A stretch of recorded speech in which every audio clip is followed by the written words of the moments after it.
My aunt assumed the locket was simply a piece of metal, a trinket, something she could sell to afford another of her flashy fur shawls or pricey charity dinners where she'd preach about the value of family. She didn't realize that the cool weight in my hand was the only thing that kept me grounded after Grandma Anna died. She didn't realize it contained my entire history.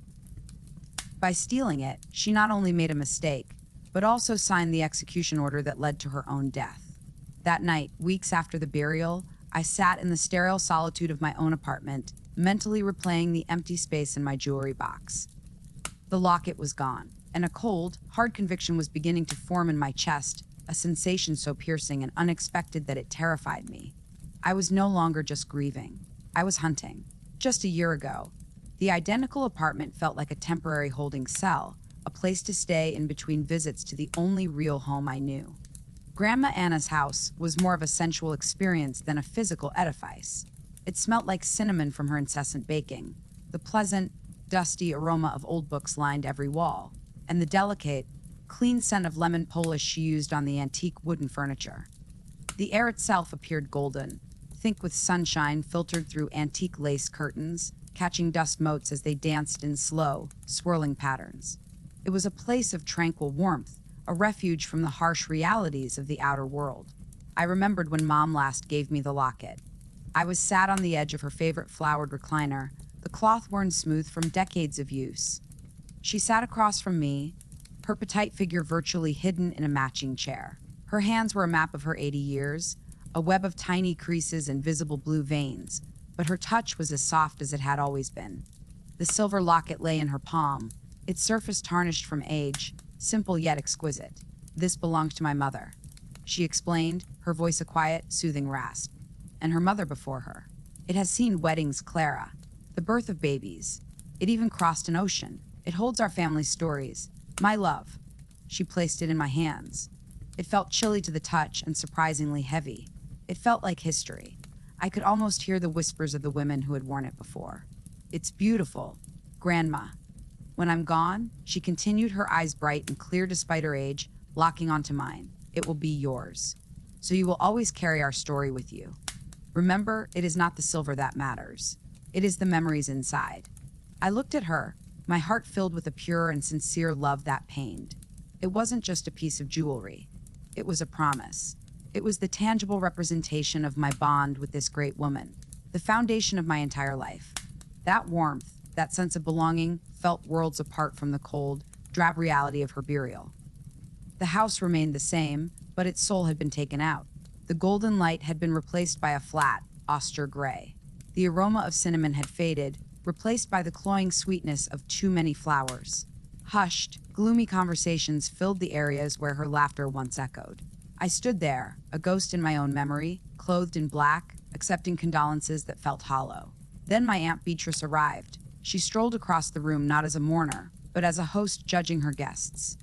Beatrice, my mother's younger sister, was immaculately dressed, and her sadness was a beautifully orchestrated display. The string of pearls around her neck and diamond studs in her ears felt out of place, like a status symbol in a house of misery. She gripped my hand, her grip a touch too firm, her long, manicured nails pushing slightly into my skin. She's in a better place now, dear, Beatrice remarked, her tone full of rehearsed pity. We must be strong. I know, I choked out. It's just I miss her. We all do. She adored you, you know. She practically thought of you as her own daughter. Her grin was flawless and polished, but it never reached her eyes. There was something else there, a glimmer of something I'd seen before but never identified. In the stark clarity of sadness, I identified resentment, a long simmering jealousy. In my misery, I ignored it. I wanted to believe we were a family, sharing our loss. I was looking for the locket she promised me, I explained, my voice soft. I just wanted to feel her close. Have you seen it? Beatrice's expression changed instantaneously into one of deep worry, a performance deserving of an award. Oh, the little silver one. Darling, with all the chaos of the hospital visits, it must have gotten misplaced. Don't you worry your pretty little head. I will help you look for it as soon as we've sorted everything. It will turn up. She touched my hand in a patronizing manner. The lie slipped from her tongue so readily that it was almost astonishing. And I nodded, brokey-hearted and in need of a familiar kindness. I wanted to believe her. I needed to. The weeks passed slowly. The casseroles stopped arriving, the condolence calls came to a halt, and my apartment's suffocating silence became my regular companion. My quest for the locket had produced nothing. Every time I contacted Beatrice, she was just swamped, too preoccupied with sorting out the estate. An estate, I realized, that had very little monetary value but was rich in sentiment, a currency Beatrice had no need for. One Tuesday night, drowning in the blue glow of my laptop, I was lazily scrolling through a social media feed, a digital analgesic for a pain that refused to go away. My finger froze on a photograph. It was from a local charity gala, the kind Beatrice longed for. She was in the center of the shot, beaming, with a ludicrous fur wrap draped across her shoulders. There was a locket snuggled against the pearls at her throat, sparkling under the ballroom's brilliant, artificial lighting. It wasn't simply a locket. It was a locket. My breath caught. My world shrank to the pixels on the screen. I zoomed in, my heart thumping frantically against my ribcage. Every detail was present. The tiny, exquisite floral carving on the front, and the slight ding near the clasp, which Grandma claimed occurred when she dropped it on a cobblestone street in Paris as a young woman. It was all there. I know every flaw like the lines on my own fingers. Beatrice's socialite friend had tagged the photo.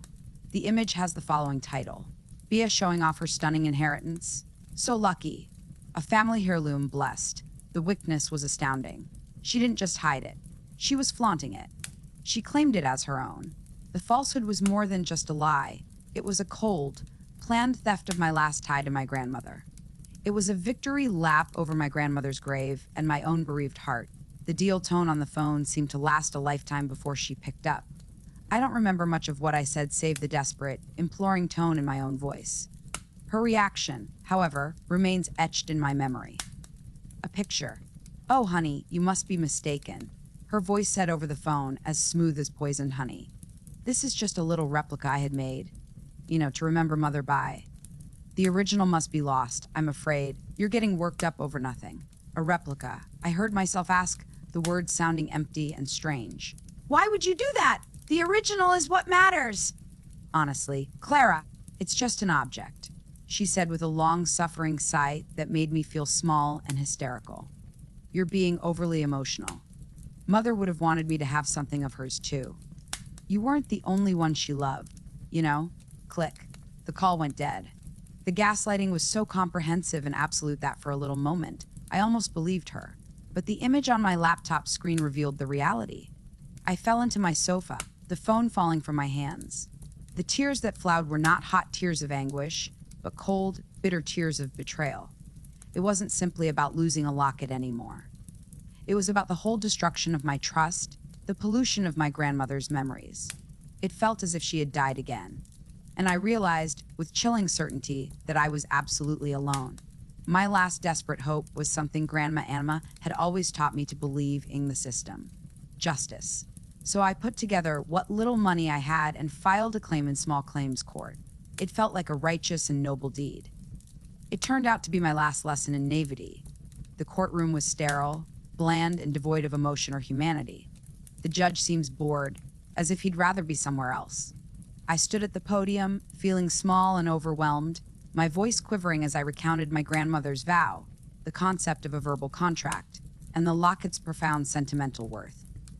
On the other side of the room, Beatrice sat with a sleek, expensive-looking lawyer who appeared to eat individuals like me for breakfast. When it was his turn to talk, he shattered my entire world in less than 2 minutes. "Your Honor," he said with a condescending tone, "my client has testified that the original item was tragically lost. There is no mention of this specific locket in the deceased's will. My client, in a gesture of goodwill, even had a replica made for the plaintiff. This is a frivolous lawsuit born of grief, not fact." The judge looked me over his glasses. "Ms. Vance, I sympathize with your loss. I truly do. But when the will does not specify this item, and there is no tangible proof that the item your aunt possesses is the original, my hands are tied." Case dismissed. The gavel landed with a crisp, final crack. It sounded like a gunshot in the quiet room. It was over. Beatrice glanced at me as she walked past on her way out. It was a little triumphant smirk, an expression of complete success. Justice was not blind. It had been purchased and paid for. The system had not simply failed me, it had actively sided with my tormentor. The law protected the wealthy and crafty, not the grieving. In that moment, as I watched her walk away, I felt every ounce of the sweet, trusting child I used to be burned away, leaving behind something cold, hard, and sharp. The conflict was not over. It had just begun. That night, I sat in the dark of my flat, clutching the crumpled dismissal notice from the court with my fist. The dread was a palpable weight that pressed down on my chest, making breathing difficult. The world felt cruel and broken. My attention shifted to the sole picture I had of Grandma Anna on display. The two of us on her porch swing, smiling, with the summer sun in our hair. The grief of her loss, combined with the fresh wound of Beatrice's betrayal, threatened to devour me whole. And then my gaze fell on her old bookshelves. I had removed it from the house, unable to part with it. It was packed with her books on history, art, and antiques. Grandma Anna was more than simply a caring grandmother who made cookies. She was a smart, brilliant historian with a mind like a steel trap. Her words reverberated in my mind as clearly as if she were sitting right next to me. It is not the silver that matters. It's the memories inside. Something within me shifted. It was like flipping a switch in a dark room. The weeping ceased. The smothering misery began to fade, replaced by a terrifying, crystalline clarity. If the system did not provide justice, I would make my own. If my aunt wanted to play games with our family's legacy, I would learn the rules and defeat her at them. I was not going to just defend the locket anymore. I was going to take it back. The victim was gone. A strategist had recently been born. The following few weeks were a haze of intense, concentrated activity. My transformation began in the quiet, dusty corridors of the public library. I devoured books on antique jewelry, art assessment, and the inner workings of luxury auction houses. My hair, which I'd been too devastated to groom, was now tied back in a severe, tight bun. My face, once gentle with grief, was now covered in a mask of concentration. My nights were spent on my laptop, exploring the internet's hidden corners. Collector forums, obscure auction archives, and provenance research blogs. I learned the language, monitored sales, and researched the players. Sotheby's, Christie's, and individual dealers. I knew their names and specialties. I made a phony web profile called Artful Historian, complete with a fictitious biography about a discreet, informed collector with a penchant for unusual American antiquities. I started small and tested the waters. I discovered an ancient silver happen at a local flea market, investigated its creator until I learned its entire history, and then sold it online to a collector in London for 10 times what I spent. With each modest transaction, my confidence increased. My communications got sharper and more professional. The nervous, tearful teenager who had struggled through her testimony in court was gone, replaced by a calm, calculating expert. I was no longer simply Clara, the bereaved niece. I was a hunter, and I was memorizing my praise scent. My apartment wall, which was previously bare, became my battle chamber. Enormous corkboard served as the focus, forming a spiderweb of connections and information. In the center was a portrait of Beatrice, smiling and arrogant.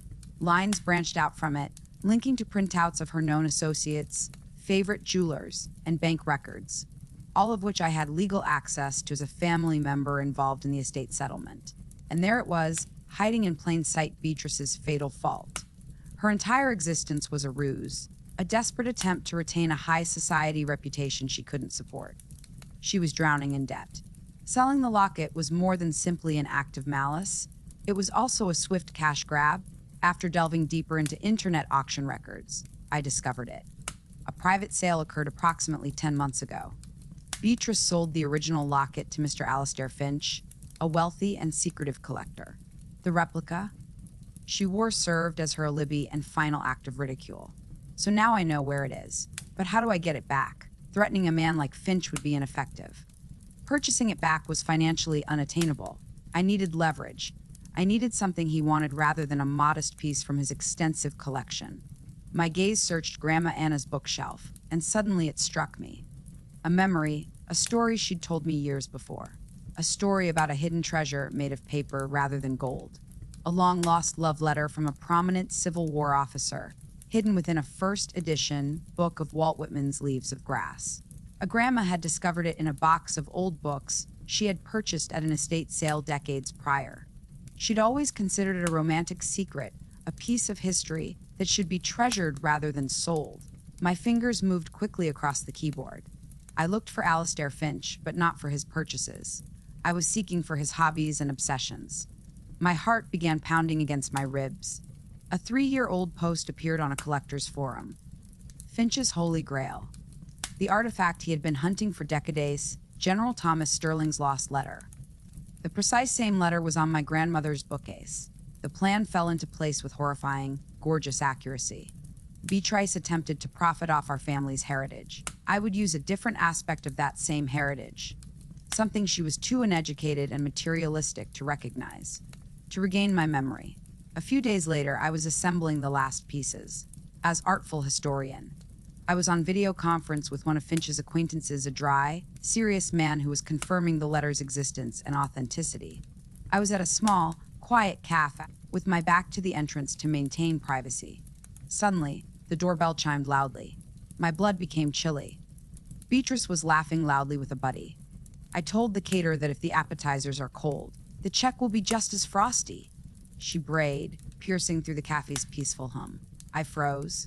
I angled my laptop away, reduced my voice to a near whisper, and stiffened up like a coiled spring. She strolled right past my table, hardly even looking in my direction. She saw me as simply another piece of furniture. She didn't recognize the cold, calculating woman in the corner as her fragile, emotional niece, whom she had so easily disregarded. I took a cautious, anxious breath as the door chimed again behind her. I'd become invisible. My change was completed. The trap was ready to be sprung. Alistair Finch's study was a temple to history. The chamber was paneled in dark, rich mahogany, and the walls were lined with glass cabinets containing rare antiquities. It smelt like old paper and leather. Finch, a guy in his 70s with sharp, intelligent eyes, clutched the Civil War letter in a gloved hand and examined the ink and paper under a magnifying glass. He was a powerful presence, used to being in command. I sat across from him on a leather Chesterfield sofa, my posture upright and my hands folded gently in my lap.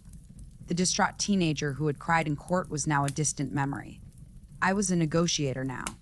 The provenance is impeccable. Finch finally stated, his voice low and rumbling. He put the letter down with reverence. I have been searching for this for 30 years. What is your price? I don't want your money, Mr. Finch, I replied, my voice calm and firm. I moved a high-resolution snapshot of the silver locket across the polished top of his desk. I want something from your collection, I said.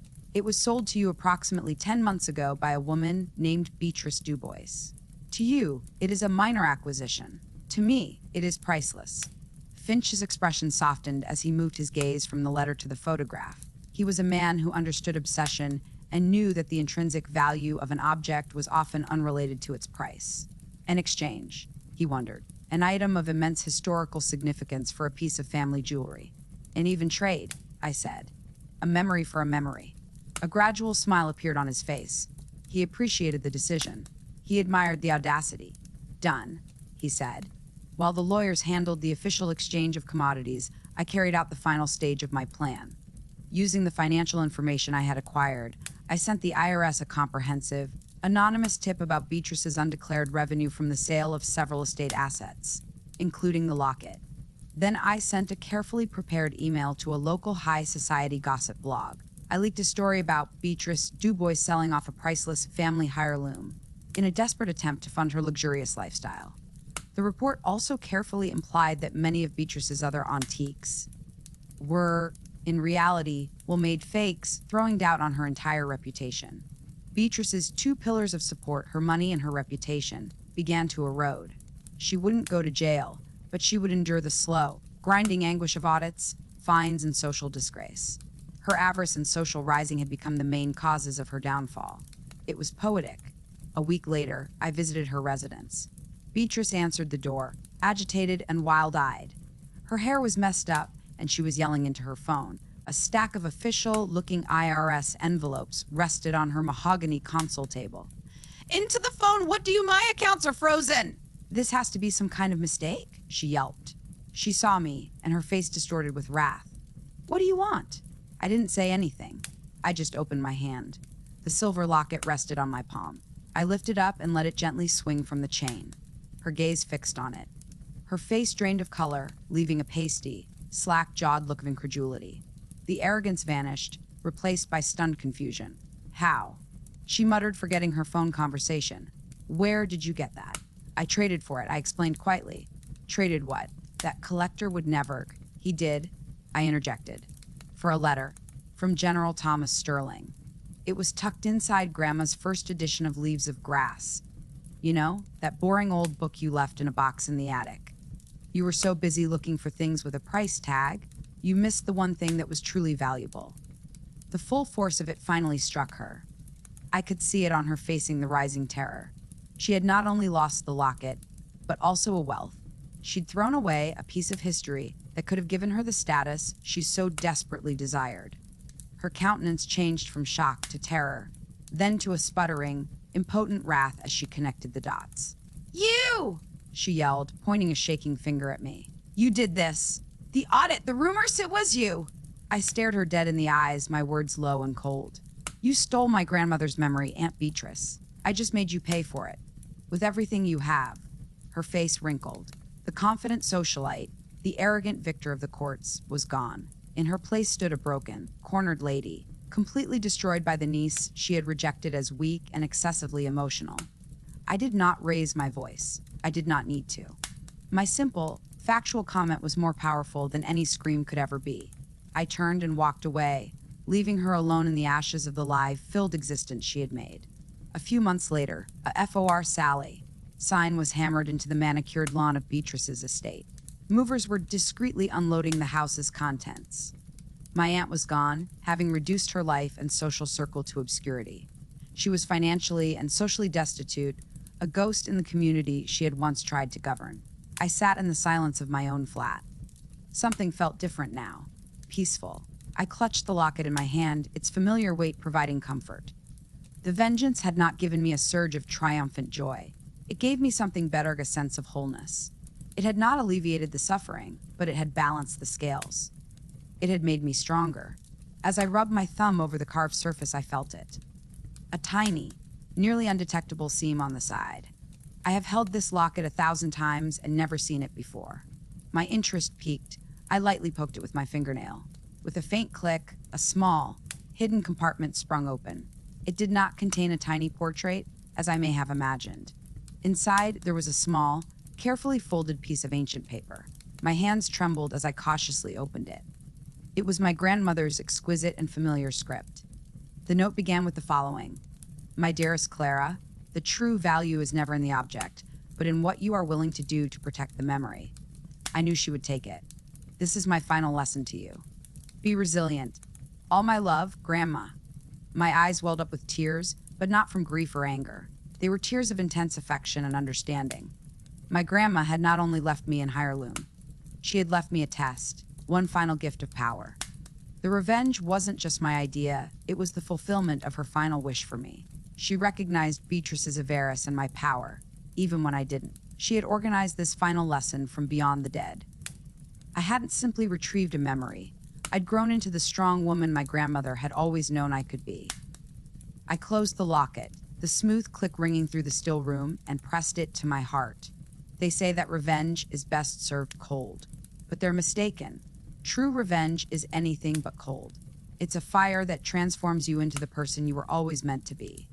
Looking out my window at the city lights, I felt a genuine, peaceful grin on my lips for the first time in a long time. I was at peace. I was whole. I was